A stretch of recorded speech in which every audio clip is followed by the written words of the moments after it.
I always knew I was second place in my mother's eyes, but I didn't know I'd be completely erased. It was the night of my father's memorial dinner. The house was full of relatives, candles, and the hollow echo of forced conversation. Everyone had come not just to mourn, but to see who would inherit the Hale estate. 4 properties, 2 businesses, and a family name tied to money. My name is Emma Hale, and I am technically the only daughter of Margaret Hale and the younger sibling of Landon the Golden Boy. My father, Richard Hale, had been the only one who truly saw me. He'd taught me how to balance books, how to negotiate without blinking, how to stand still in silence and still win. We used to talk about me taking over his real estate operations, how I was sharper than Landon, more ethical, more driven, but after he passed, I stopped existing. You don't need to worry about anything, sweetheart. Those were the words my mother whispered to me at the beginning of dinner in front of my cousins and uncles. She patted my hand like I was 5. Her voice was sweet, but her eyes were steel. I know Dad left a will. I said I helped him write parts of it. Margaret smiled. He did. But there's been an adjustment, one that reflects tradition and practicality. Landon clinked his glass like he was at an awards show. It just makes sense, Em. I mean, I've been working with Dad longer. I know the properties. Really, I said, because I've handled more deals than you in the last 2 years. He waved his hand like I was a child throwing a tantrum. You handled leasing paperwork. Come on. Then came the moment that burned into my bones, the reading of the will. But only for one. Uncle Darren stood up and pulled out a cream-colored folder. My heart raced. I was hoping, praying that my father had left a private letter for me. He always did things with quiet intention. But as Darren read, I realized this wasn't Dad's will. This was a revised version prepared by my mother, signed after Dad had fallen seriously ill and couldn't speak clearly anymore. Every asset, the family home, the vacation estate in Montana, the chain of rental homes, even his 52% shares in Hale Realty Corp went to Landon. I got a painting, not a valuable painting. Just a watercolor of our backyard from when I was 8, framed in dusty glass. The laughter and the sting. When Darren finished reading, the room was silent for a beat. Then someone, Aunt Clara, actually clapped. So proud of you, Landon. You're a real man now. My mother lifted her glass. To legacy, Landon raised his wine. To loyalty. No one looked at me. No one asked how I felt. So I stood up, held the painting like it was a trophy, and said, "Thank you all for reminding me exactly who I am in this family." Landon chuckled. "Oh, come on, don't be dramatic," I turned to my mother. "You always said I was too much like your father. I took that as a compliment. Now I know you meant it as a threat." Margaret narrowed her eyes. "You should be grateful we gave you something." That night I left the Hale house for good. No one stopped me. The quiet exit. I didn't cry. I didn't scream. I packed 2 suitcases, booked a one-way train to Denver, and walked away from everything I'd ever known. The next morning, I deleted every photo of my family from my phone. I changed my last name on job applications. I cut my hair. I sold the painting. It earned me $50, which I used to buy a used laptop. In the months that followed, I slept on couches. I did receptionist work at a co-working space. Then I picked up some real estate assistant gigs, mostly answering phones, arranging showings, getting coffee for brokers who thought I was invisible. But they didn't know I was watching. I was learning. Every contract, every deal, every clause, I studied them like I used to study my father's handwritten notes.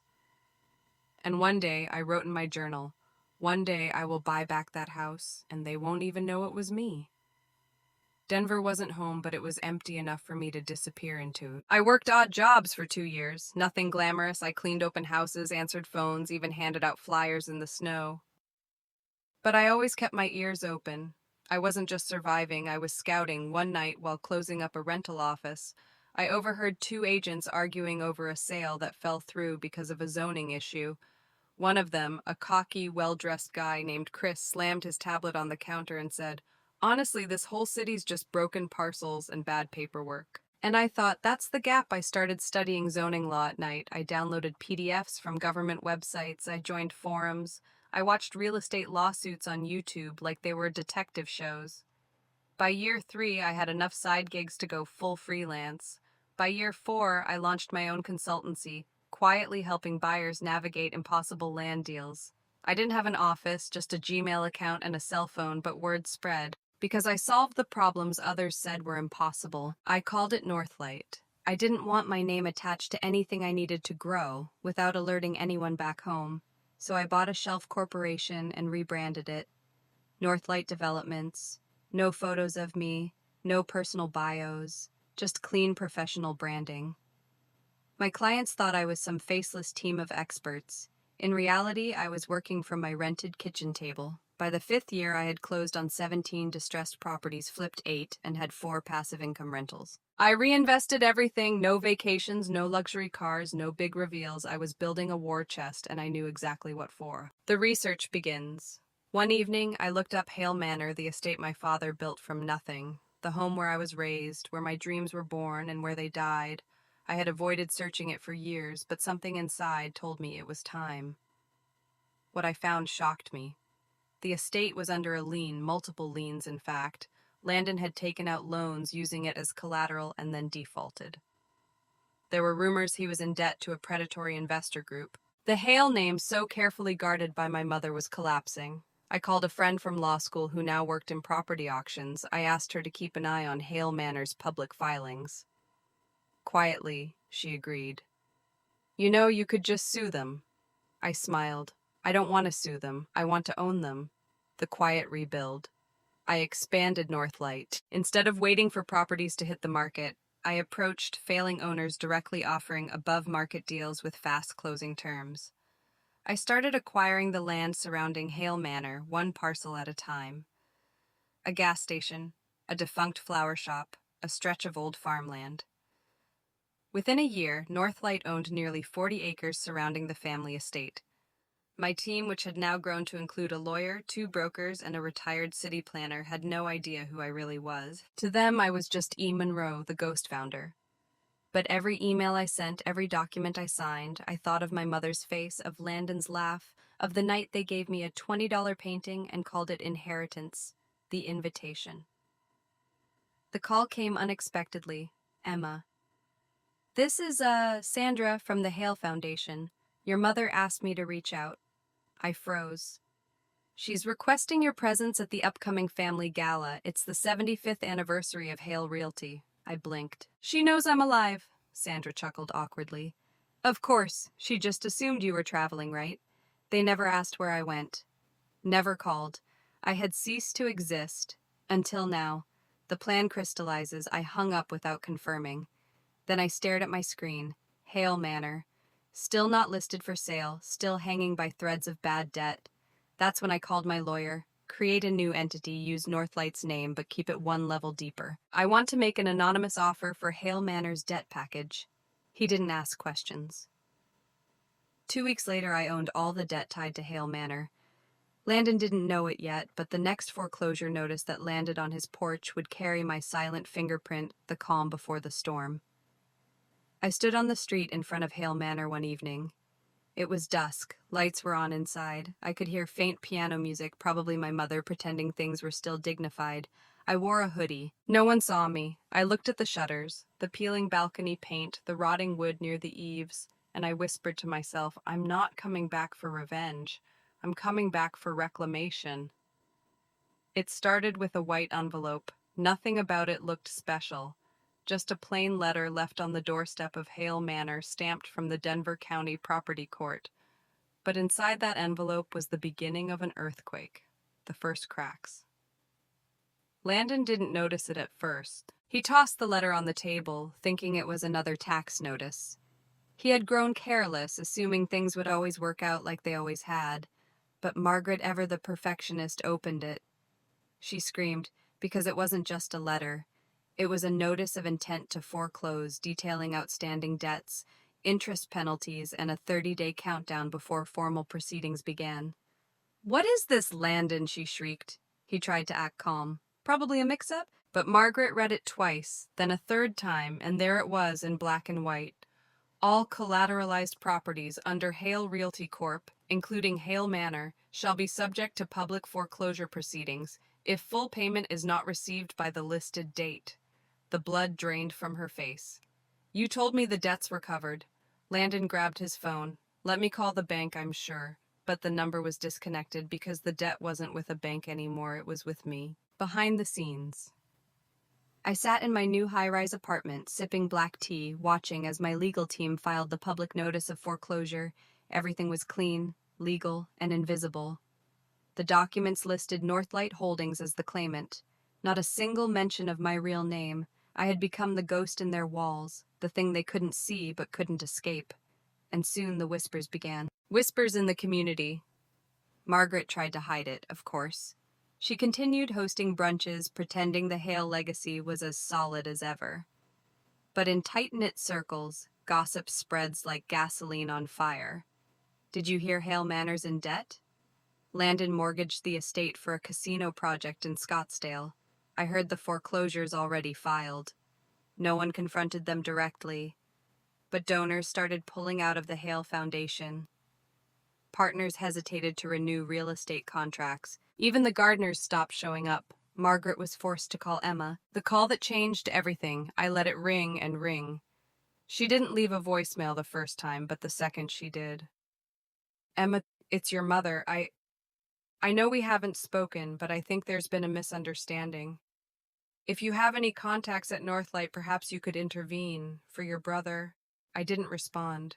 I played the voicemail twice, then I saved it, then I smiled. Landon's downfall. Meanwhile, Landon scrambled. He begged old investors for capital. He tried to refinance his other holdings, but the market had changed. The name Hale didn't hold the weight it once did. He even reached out to a predatory lender in Chicago. They laughed. Desperate, he tried to sell some of the family artwork, but the pieces were tied up as collateral. He asked Margaret to cash in her retirement accounts. She refused. For the first time, she saw him not as a savior, but as a fraud. "You've destroyed our name," she spat. "No, Dad did," Landon shouted. "He trusted you. You let her leave." Margaret slapped him. The Golden family was shattering. 30 days later. They didn't make the payment. They couldn't. The debt was structured to be insurmountable, compound interest, expedited terms. Every clause legal, but merciless. And on the 30th day, the final notice arrived. This letter is to inform you that Hale Manor will be placed under foreclosure auction proceedings on the 15th of next month. All current residents are to vacate the premises within 45 days unless a settlement is reached. The uninvited guest.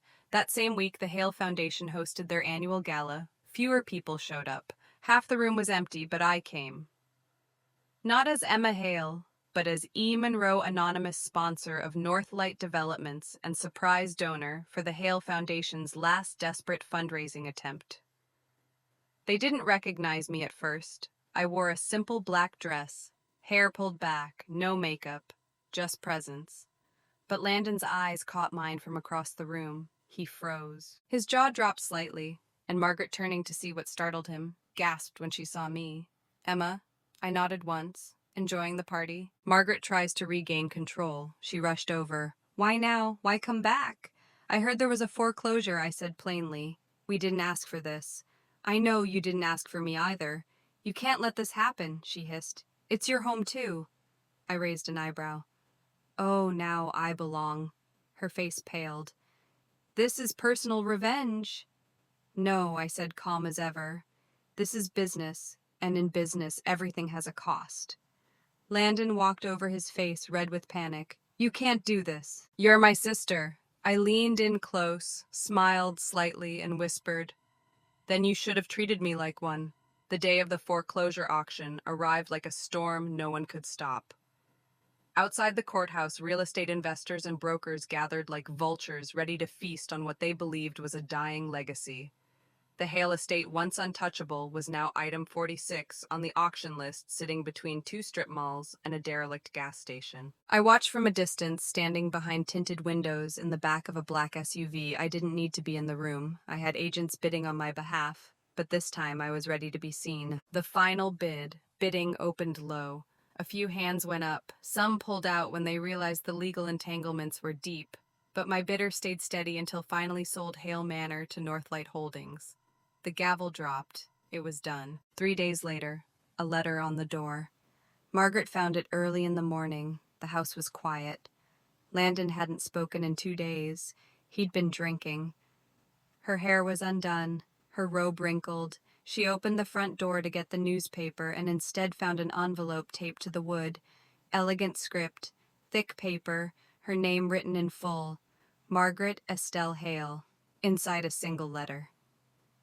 You are hereby granted a 30-day grace period to vacate Hale Manor. As a courtesy, we offer complimentary relocation services.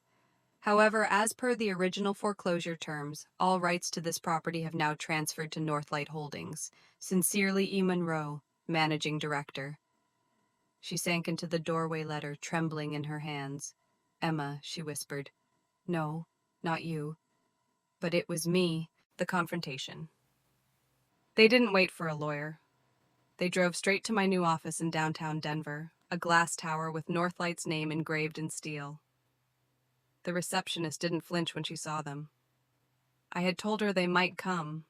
She smiled. Ms. Monroe is expecting you. When they entered my corner office, Landon froze. He looked around.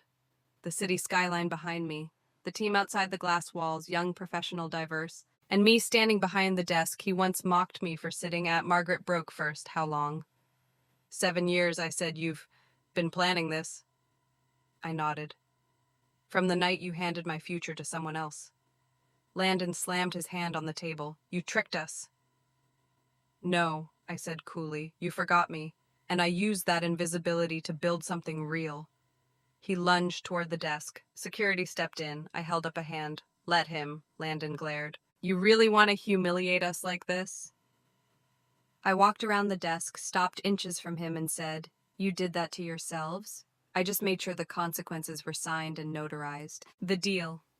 Margaret tried a softer approach. We can work something out. Maybe we co-own split-usage holidays, family events. No. Her lip trembled. It was never personal. I looked her dead in the eye. You told me I wasn't worth investing in. That tradition was more important than fairness. You erased my name from everything my father built and gave it to a man who gambled it away.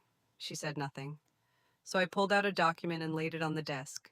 This is a conditional agreement. You may remain in the guest house temporarily, but only if you both sign this illegal relinquishment of all Hale family estate claims, past, present, and future. Landon turned red. You're insane. No, I said. I'm in charge. The moment they realized, Margaret read the paper. She sat down defeated. How did we not see this coming? She whispered. Because, I said gently, you were too busy admiring your reflection in your son's failures. Landon stood over her, breathing hard. She looked up at him, finally seeing him, not as heir, but as burden. And in that silent exchange, I saw everything I had waited for. Not just revenge, but recognition. The truth unveiled like shattered glass, catching morning light. The signature. She signed, Landon didn't. Until I said one last thing. This is the only mercy you'll get. If you walk away now, I'll let you leave with some dignity. If you fight, I'll expose every illegal deal, every falsified contract, every stolen fund tied to your name. And I promise I kept the receipts. He signed. The pen trembled. One last look. As they left, I watched from the balcony. They walked down the marble steps like ghosts. And I said softly, You gave my inheritance away. I reclaimed it without ever raising my voice. They left the keys in a box with shaking hands. I watched from the second-floor balcony as a moving truck pulled away from Hale Manor. Margaret sat in the front seat, stiff eyes forward. Landon didn't even glance back. It was quiet after that. Too quiet. I wandered through the empty house, the high-ceilinged halls echoing with memories I no longer needed. The grand staircase. I once fell down at age 6, the attic where I hid my college acceptance letter, the kitchen where I stood silent the night my mother toasted Landon's bright future and forgot mine existed. But now I stood alone in the center of it all, and I didn't feel pain, I felt peace. The offer from a developer. A week after the transfer, I got a call from a commercial developer. We heard you acquired Hale Manor. If you're looking to sell, we can make a generous offer. Tear it down, replace it with luxury condos. He offered $6 million. I paused. Then I said I didn't reclaim this house just to destroy it. The real restoration instead I called Clarice, a friend from college who now ran a women's housing nonprofit. She was stunned when I offered her the second building on the estate. We'll renovate it together, I told her. Make it a place for women starting over. She hesitated. You want to turn the Hale estate into a shelter. Not a shelter, I said. A launch pad. Within a month, we began construction. One wing became a transitional home for women escaping abusive families, those who were told they were worthless like I once was. The other wing workshops on business literacy, legal rights, property law, and self-worth. It wasn't about revenge anymore, it was about redemption for others. The reunion. 3 months later, I received a handwritten letter. It was from Uncle Darren. Emma. I've heard what you did. I just want you to know your father would be proud. Not for reclaiming the house, but for what you're building inside it now. I cried for the first time in years. Not out of pain, but from finally feeling seen. The unexpected visitor. One foggy morning, Margaret showed up at the gate. She looked older, smaller. I'm not here to fight, she said. I let her in. We walked the garden path, one she used to ban me from using. I was raised to believe legacy meant keeping things intact. Untouched, she said. But you forgot that people grow, I replied. She looked away. You were always your father's daughter. I still am. She nodded, paused, then pulled something from her purse. It was a faded photograph of me and my father in the garden taken when I was 10. I kept this. Even when I said I didn't, I took it gently, no words, just closure. A name reclaimed. Months passed. The center thrived. News outlets covered the story of the real estate heiress who turned vengeance into vision. But I didn't care about fame. I cared about what one of the women at the center told me during her graduation speech. Ms. Hale, you didn't just give us a place to stay. You gave us proof we can rise and still be kind. I stood in the back of the room, heart full, and for the first time since I was cast out of my own bloodline, I whispered my name aloud. Emma Hale, not hidden, not erased, but whole.